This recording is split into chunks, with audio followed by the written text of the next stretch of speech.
مفتی طارق مسعود کے بیانات کے لیے طارق مسعود آفیشیل کو سبسکرائب کریں۔ طارق مسعود آفیشیل۔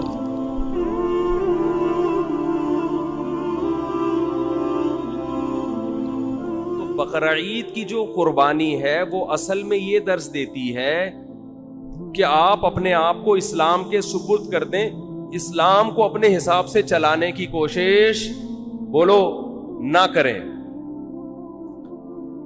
رسول اللہ صلی اللہ علیہ وسلم سے جب پوچھا گیا کہ قربانی کیا ہے تو آپ نے کیا فرمایا؟ سنت ابیکم ابراہیم، تمہارے باپ ابراہیم کی بولو سنت۔ کیا مطلب؟ اس حدیث میں بہت ساری باتیں چھپی ہوئی ہیں، بہت ساری علم و حکمت کی باتیں۔ دیکھو دنیا میں اس سے بڑا کوئی ظلم نہیں ہو سکتا کہ ایک انسانی جان کو قتل کیا جائے۔ ہو سکتا ہے؟ بولنا پڑے گا آپ لوگوں کو، ہے بھائی؟ کسی انسانی بلکہ کسی بے گناہ جان کو قتل کیا جائے، چاہے وہ جانور ہی ہو، انسان تو دور کی بات، بلا وجہ کسی جانور کو قتل کرنا بھی، بھائی پھر ویڈیو بنا رہے ہیں، ہلو بھائی ویڈیو نہیں بنائے، بلا وجہ کسی انسانی جان کو قتل کرنا ساری دنیا میں غلط سمجھا جاتا ہے، اور اسلام میں بھی کیا یہ عمل حرام ہے۔ کسی بھی جان کو، وہ جان اگر انسان کی ہو تو یہ جرم اور زیادہ بولو بڑھ جاتا ہے۔ نمبر 3، وہ جان اگر مسلمان کی ہو، کلمہ گو کی ہو، تو یہ جرم اور بھی زیادہ، بولتے کیوں نہیں یار، بڑھ جاتا۔ مسلمان کا قتل کرنا اور بڑا جرم ہے۔ وہ جان اگر کسی رشتہ دار کی ہو تو اس کا جرم اور زیادہ بڑھ جاتا ہے۔ رشتہ دار کو قتل کرنا کسی غیر کو قتل کرنے سے زیادہ بڑا جرم ہے۔ رشتہ داروں میں سب سے مضبوط رشتہ اولاد کا ہوتا ہے۔ اس کی دلیل یہ ہے کہ آپ کے مرتے ہی سب سے زیادہ وراثت کس کو ملتی ہے؟ اولاد کو۔ اس لیے اسلام نے سب سے گہرا رشتہ کس کا مانا ہے؟ اولاد کا۔ تو اولاد کو قتل کرنا قتل کی نوعیت میں اور بھی بڑا جرم۔ کیا خیال ہے بھائی؟ تو باپ کو حکم دیا جا رہا۔ اچھا، چھٹی بات، اولاد بھی ایسی جو بے قصور ہو۔ بعض دفعہ اولاد نے کچھ ایسے کام کیے ہوتے ہیں، آدمی غصے میں آ کے مار دیتا ہے اس کو، وہ بھی غلط کرتا ہے، قتل تو پھر بھی جائز نہیں ہے۔ لیکن اولاد اگر کیا ہو، معصوم اور نیک، کوئی قصور نہیں ہے اس کا، اس کو قتل کرنا اور بھی بڑا جرم۔ پھر وہ اولاد اگر نابالغ ہو تو شریعت میں نابالغوں کے حقوق بالغوں سے زیادہ ہیں۔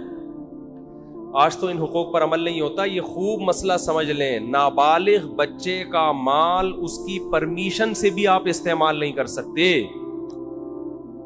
نابالغ بچہ صدقہ کرے گا تو شریعت میں وہ کالعدم ہے، کیونکہ اس کو یہ حق نہیں ہے کہ اپنا مال کسی کو دے دے۔ وہ ابھی نہ سمجھے، شریعت نے اس کے تصرفات اور اس کے اس قسم کے افعال کو کالعدم قرار دیا ہے۔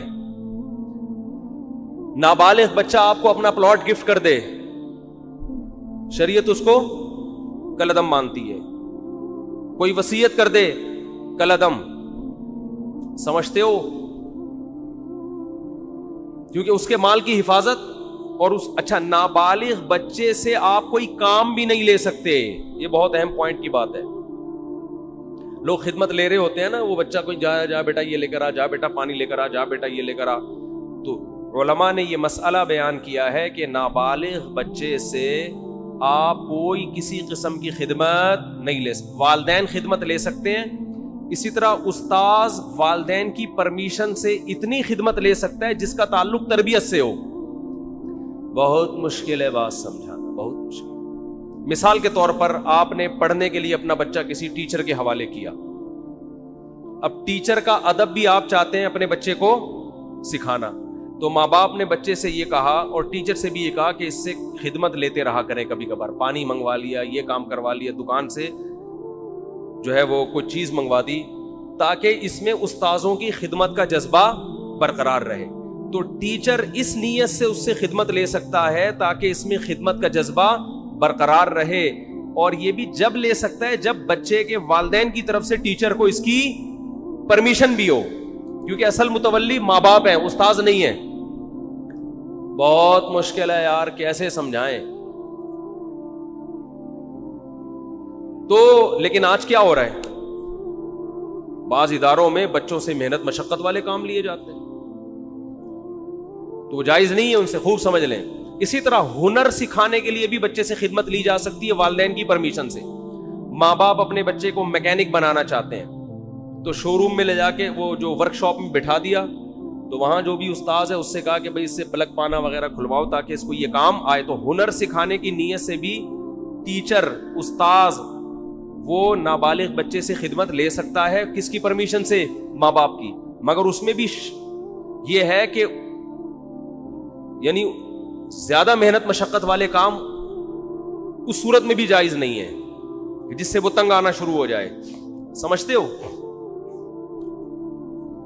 یہاں ایک مدرسہ ہے, مجھے نہیں یاد پڑتا کہ میں کبھی کسی بچے سے میں نے پانی بھی منگوایا ہو, مجھے نہیں یاد پڑتا. تو یہ اصول ہے, خوب سمجھ لیں. تو اس سے پتہ چلتا ہے کہ نابالغ کے حقوق اسلام میں بالغوں سے زیادہ ہیں. ٹھیک ہے, تو اس کا قتل کرنا تو اور بڑا جرم ہوگا نا. تو ابراہیم علیہ السلام کو اللہ تعالی حکم دے رہے ہیں کہ آپ قتل کریں ایک جان کا, اور وہ جان بھی انسانی جان, اور انسانی جان بھی معصوم بے گناہ, اور معصوم بھی آپ کا رشتہ دار, اور رشتہ دار بھی وہ جو سب سے قریبی, اور نابالغ بھی جس کے حقوق بالغوں سے زیادہ ہیں. اور مزید ایک بات یہ کہ وہ بچہ جو آپ کو آپ کی قربانیوں کے صلے میں بطور گفٹ ملا تھا, نہیں آ رہی بات, ابراہیم علیہ السلام نے جب اللہ کے لیے قربانیاں دی ہیں نا, تو اس کے گفٹ میں اللہ نے کیا دیے؟ اسماعیل.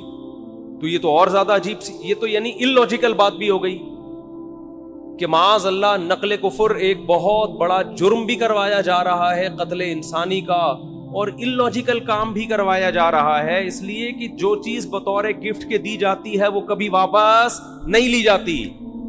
وہ طبعی عمر کو پہنچنے کے بعد انتقال کر جائے تو وہ تو سب نہیں مرنا ہے. ابراہیم علیہ السلام کہہ سکتے تھے اللہ تو نے تو میری قربانیوں کے صلے میں مجھے یہ بیٹا دیا تھا, تو دیا کیوں تھا جب تو نے اس عمر میں لینا تھا اور میرے ہی ہاتھوں ذبح کروانا تھا اس کو؟ کوئی لاجک سمجھ میں آتی ہے؟ آپ لوگ کی سمجھ میں آ رہی ہے میرا خیال ہے, تو بول لو نہیں آتی سمجھ. کوئی آتی ہے سمجھ میں لاجک اس کی؟ بالکل اللاجیکل کام, بالکل اللاجیکل کام. لیکن ابراہیم علیہ الصلوۃ والسلام نے فوراً حکم کی تعمیل کے لیے تیار ہو. کیوں؟ اس لیے کہ اللہ جب کسی بات کا حکم دے دے تو وہ اللاجیکل بھی کیا بن جاتا ہے؟ بولو. یہ چیز آج لبرل لوگوں کی کھوپڑی شریف میں بیٹھ نہیں رہی ہے. یہ ہر چیز میں پوچھتے ہیں کیوں, وائی, اس میں کیا ہے, کھڑے ہو کر پانی پینا کیوں, بیٹھ کے پیوں. میں وہ ان سے جب بھی کوئی پوچھے نا اسلام میں بیٹھ کر پانی پینا کیوں افضل ہے, کھڑے ہو کر بھی جائز ہے, افضل ہے بیٹھ کے پیو. سے بولے کپڑے کیوں پہنے ہوئے, کیوں کا جواب دیکھو. جب بھی کوئی گمراہ آدمی کیوں کرے نا, سوال پوچھے, تو جواب دینے کے بجائے اس سے سوالات پوچھنا شروع کر دو کہ تیرے اوپر پہلے 10 سوال ہیں تو اس کا جواب دے. ہمیشہ ہر باطل کی عادت ہوتی ہے وہ آپ کو سوالات میں الجھائے. آپ اسی سے پوچھو کہ اور بہت سارے کیوں ایسے جن کا تمہارے باپ کے پاس بھی, اب تو باپ کا لفظ اب چلے گا, جس کا تمہارے باپ کے پاس بھی کوئی جواب نہیں ہے. یہ جو لبرل لوگ ہم سے پوچھتے ہیں تم لوگ لاکھوں جانور کاٹ دیتے ہو, معصوم جانور, قربانی کے دنوں میں ظلم ہے جانوروں پر, تو بجائے ان کے جواب دینے کے آپ ان سے پوچھا کرو تم ایک مرغی بھی کیوں کاٹتے ہو؟ جو میکڈونلڈ میں اتنی لاکھوں مرغیاں کٹ کے برگر میں آتی ہیں, یہ کس بیس پر کاٹ رہے ہو؟ کیونکہ انسان اتفاق سے جب وجود میں آیا ہے, یہ جانور بھی اتفاق سے وجود میں آئے ہیں, تو اتفاق سے وجود میں آئی ہوئی چیزوں میں کسی کو کسی پر برتری حاصل نہیں ہوتی. جتنا حق زندہ رہنے کا اس دنیا میں انسان کا ہے اتنا ہی حق مرغیوں کا بھی ہے. آپ کہہ سکتے ہو کہ جانور بھی تو ایک دوسرے کو کھاتے ہیں, تو وہ تو جانور ہے نا, وہ تو گدھے ہیں. ان کو تو سینس نہیں ہے, آپ کو تو کھوپڑی دی اللہ نے. اللہ کو نہیں مانتے, چلو فطرت نے دی آپ کو کھوپڑی, اور آپ کے پاس کھانے کی دنیا میں اور کم چیزیں. دال کھاؤ, ماش کی دال میں اتنا پروٹین ہے, گوشت کی ضرورت کافی حد تک پوری کر دیتی ہے ماش کی دال. ہندو کھاتے ہیں نا دالیں, کھا کھا کے تو 99 سال زندہ رہتے ہیں. تو کوئی زندہ رہنے کے لیے گوشت کھانا ضروری نہیں ہے. اسلام نے جو ہمیں گوشت کھانے کا حکم دیا وہ تو اور بہت سارے, اس میں تو ابھینندن کی وجہ سے قائم ہے. یہ اس میں تو یہ کہا بھائی وہ آئے گا تو تم گوشت کھاؤ گے تو اوپر جا کے اس کو چائے پلا کے رخصت کرو گے. دالوں پہ یہ کام, جو دال پہ سیٹ ہو گیا, جو سبزی پہ سیٹ ہو گیا, وہ یہ کام 10-20 سال امریکہ نے افغانستان میں گھاس کھائی کہ نہیں کھائی؟ 20 سال امریکہ نے افغانستان میں کیا کھایا ہے؟ گھاس کھائی ہے. آگے سے افغان لڑے ہیں, تو اگر افغان سبزی خور ہوتے 20 سال لڑتے؟ کیا ہو گیا بھائی؟ 20 سال یہ دمبے کھا کے لڑے ہیں میرے بھائی. یہ سبزیوں پہ لڑائیاں نہیں ہوتی. تو گوشت کے تو سائیڈ افیکٹ ہیں کہ اس سے لڑتا ہے آدمی. تو لبرل لوگوں کو تو گوشت کی پیس, وہ کیا ہے, لو پیس چاہتے ہیں نا دنیا میں, اور بھی 2-4 اس طرح کے الفاظ ہیں, پیس, لو, اور کیا ہے, خیر وہ سوچتے رہیں بعد میں بیٹھے. تو یہ تو پیس فل دنیا چاہتے ہیں, اس میں تو گوشت ہونا ہی نہیں چاہیے. آپ کو تو چاہیے کہ آپ ہندوؤں کی طرح گائے, وہ تو ہندو صرف گائے کی خدمت کرتا ہے, آپ کو چاہیے آپ بھینس کی بھی کریں, بکری کی بھی کریں. تو ہم تو لاکھوں جانور کاٹتے ہیں, ہم پر اعتراض نہیں ہوتا, کیونکہ ہم کس کے حکم پہ کاٹتے ہیں؟ وہ تو اگر اولاد کو کاٹنے کا حکم دیتا اس کو کاٹ دیتے بھائی, جیسے ابراہیم علیہ السلام نے کہا کاٹ دو بس. جب illogical کام اللہ نے کہہ دیا تو وہ illogical رہا نہیں ہے, وہ لاجیکل, وہ سراپا لاجک سے بھرا ہوا کام ہے. وہ خدا ہے بھائی, ہم تو خدا کے غلام ہیں, ہمیں پیدا. اگر اللہ ابراہیم علیہ السلام کو حکم دیتا اسماعیل کو کاٹو, وہ نہیں کاٹتے. اللہ ویسے ہی بھی تو اٹھا سکتا تھا نا. کتنوں کے بچے 7-8 سال کی عمر میں ٹرک کے نیچے آ کے ہلاک ہو جاتے ہیں, وباؤں سے مر جاتے ہیں. تو وہ تو اللہ کو ویسے بھی حق حاصل ہے کہ, تبھی تو اللہ قرآن میں کہتے ہیں کہ تم اللہ کی راہ میں صدقہ خیرات کرو. انسان کہتے ہیں اللہ میں خیرات کروں گا میں تو غریب ہو جاؤں گا. تو قرآن بار بار کیا کہتا ہے؟ یبسط الرزق لمن یشاء ویقدر, جس کے لیے میں چاہتا ہوں رزق کے دروازے کھول دیتا ہوں, جس کے لیے میں چاہتا ہوں تنگ کر دیتا ہوں. تو یہ تو میرے ہاتھ میں ہے, میں تمہیں ویسے بھی غریب کر سکتا ہوں, صدقہ دو. اگر اس سے غریب ہو بھی گئے ثواب تو ملے گا نا. اول تو ہوگے نہیں, اللہ دے گا مال تمہیں. تو ہمارے پاس تو دلیل ہے ہمارے رب کی طرف سے, اس نے ہمیں حکم دیا بقرعید کے 3 دنوں میں اپنے حبیب سے کہلوا دیا صلی اللہ علیہ وسلم, اللہ کو جانور کا خون بہانے سے زیادہ کوئی عمل محبوب, بولو نا بھائی, نہیں ہے. تو ہمارے پاس تو دلیل ہے کہ ابراہیم کو اللہ نے حکم دیا اپنے بیٹے کو ذبح کرو. اولاد کا ذبح کرنا illogical کام, کسی انسان کو کاٹنا illogical, لیکن اللہ کے کہنے سے کیا بن گیا؟ لاجک سے بھرا ہوا. اب اس پہ اعتراض کرنا illogical ہے. تو وہ خدا اگر ہمیں دمبے کاٹنے کا حکم دے اور اس میں انسانوں کا فائدہ بھی ہو, خود ان جانوروں کا بھی فائدہ ہے, خود ان جانوروں کا. اگر یہ جانور نہ کٹیں تو یہ تو بڑھاپے میں ان کو کون پوچھے گا؟ آپ انڈیا میں گایوں کی حالت دیکھو, بوڑھی گایوں کی, جن کو ماں جب بنایا ہے تو ماں جیسا بڑھاپے میں سلوک تو کرو ان کے ساتھ. کوئی پوچھنے والا نہیں ہوتا ان جانوروں کا. ان جانوروں کا جوانی میں کٹ جانا ان کے لیے بھی فائدہ مند اور انسانوں کے لیے بھی فائدہ مند ہے. اور اللہ کہتے ہیں سخرھا لکم, ان جانوروں کو اللہ نے کس کے لیے بنایا؟ ہمارے لیے. تو جو مذہب کو نہیں مانتے ان سے سوال ہے کہ تو ایک مرغی بھی کس بیس پہ کاٹتا ہے؟ اے بھائی تم شکار کس بیس پہ کرتے ہو؟ یہ جانوروں کو بھی زندہ رہنے کا اتنا حق ہے جتنا انسانوں کو ہے. تو ان سے سوال کیا کریں ان کے بجائے ان کا جواب دینے کے. تو میں یہ عرض کر رہا تھا کہ ابراہیم علیہ السلام نے جو کام کیے دنیاوی قانون کے لحاظ سے وہ سارے کے سارے illogical, کوئی لاجک اس کی. کیا ہو گیا یار, پسینے میں ڈوب رہے ہیں اور منہ سے پھوٹ دو یار, نہیں بنتی نا. آج تو کچھ زیادہ ہی مرجھائے ہوئے لگ رہے ہیں. اس کی کوئی, پشاور میں جب میں نے جملہ ادھورا چھوڑتا نا, ایسے ادھر سے آواز پورا مجمع گونجتا, تو ان کو میں نے کہا فل ان دا بلینکس, مگر آرام سے, خالی جگہ پر کرو مگر آرام سے. لوگوں میں جوش ہے نا، دمبے. تو دمبا بولتا ہے. دمبا کیا ہے؟ بولتا ہے. مچھلی نہیں بولتی. مچھلی میں زیادہ طاقت نہیں ہے. طاقت کس میں ہے؟ مچھلی کھایا کریں، ویسے صحت کے لیے اچھی چیز ہے، لیکن جو پاور آئے گی نا، بازوؤں میں طاقت آئے گی، وہ دمبے سے آئے گی، وہ مچھلی سے نہیں آئے گی. خیر، تو ابراہیم علیہ السلام نے جو سارے کام اللاجیکل کیے، تبھی تو وہ کیا بنے. دیکھو، اس کا یہ مطلب نہیں ہے کہ ہر اللاجیکل کام آپ کرنا شروع کر دو. ہمارے دینداروں میں یہ ایک بڑا مسئلہ ہے، جتنے بھی کام کریں گے سارے کھوپڑی سے، کسی کی کھوپڑی میں سمجھ میں نہیں آئیں گے یہ کر کیا رہے ہیں. جب اللہ اس کے رسول نے حکم دے دیا تو پھر نہ دیکھو. جب تک حکم نہیں دیا تو ہمیں کھوپڑی استعمال کرنے کا حکم ہے. کوئی بھی لاجیکل کام کرنے کی ہمیں اجازت نہیں ہے. دکان کو بند کیا، آیت الکرسی پڑھ کے پھونک مار کے آگے کے ڈاکوؤں سے حفاظت رہے گی، تالا نہیں لگایا، تو یہ لاجیکل ہے یا اللاجیکل ہے؟ اسلام نے حکم دیا بھائی پہرے رکھو، تالے لگاؤ، حفاظت کرو. نبی نے حکم دیا رات کو چراغ کو جلتا ہوا مت چھوڑو. فَإِنَّ الْفُوَيْسِقَةَ تَضْرِبُ النَّارَ عَلَىٰ أَهْلِهَا. چوہا بعض دفعہ چراغ کو الٹ کے آگ لگا دیتا ہے. اتنی احتیاط کا حکم دیا ہے. تو رات کو آگ کو جلتا ہوا چھوڑنا اللاجیکل کام ہے. اس کی کوئی نہ ضرورت ہے اور یہ حادثے کا ذریعہ ہے. نبی نے فرمایا، ایک صحابی ایسے کنکر کو نا ایسے پھینک رہے تھے، آپ نے فرمایا یہ اس سے نہ کوئی دشمن ہلاک ہوگا، اس سے کسی کی آنکھ پھوٹ سکتی ہے. لوگ اٹھا اٹھا کے پتھر پھینک رہے ہوتے ہیں نا، ویسے ہی ٹائم پاس کرنے کے لیے کسی کے لگ سکتا ہے. ہر کام سے پہلے آپ نے 100 دفعہ سوچنا ہے کہ اس کی کوئی لاجک بنتی ہے کہ نہیں بنتی. لیکن جہاں اللہ کا حکم آ جائے تو بس یہی لاجک ہے کہ کس نے حکم دیا ہے؟ اللہ نے. سمجھتے ہو؟ اسی میں ایک بات خوبی ہے، بھی جب بات چل پڑی ہے، والدین جب کسی بات کا آرڈر کیا کریں نا اور اس میں آپ کا کوئی بڑا نقصان نہ ہو، تو یہ نہ دیکھا کریں کہ یہ کیوں. بھئی یہ اب کس کا حکم ہے؟ باپ. یہ باپ کا حکم ہے، ماں کا حکم ہے، ان کو خوش کرنے کے لیے کرنا ہے.